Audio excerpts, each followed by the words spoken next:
Iznācis profesionālā lauksaimniecības nozares žurnāla Agrotops februāra numurs.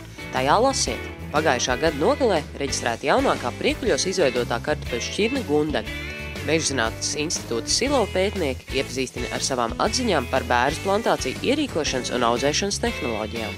Ziema ir īstais laiks, lai sagatavotos cīņai ar slimībām un kaitēkļiem, kur pastrādātie nedarbi bieži vien iet roku rokā.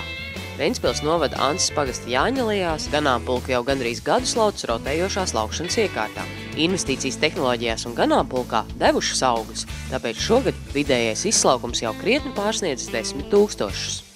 Šogad tiek prognozēta kāpostu platību samazināšanās nelielajās saimniecībās, taču tiem, kas tomēr paliek uzticīgi kāpostiem, nevajadzētu atkārtot reiz pieļautās kļūdas dēstu audzēšanas periodā. Salīdzinot biogāzes ražošanas iespējas 3 dažādās Latvijas saimniecībās, izrādījies, ka biogāzes ražošanas modelim zemnieku saimniecībā Līgo ir visaugstākā efektivitāte. Tas viss un vēl daudz kas cits noderīgs Agrotopa februāra numurā.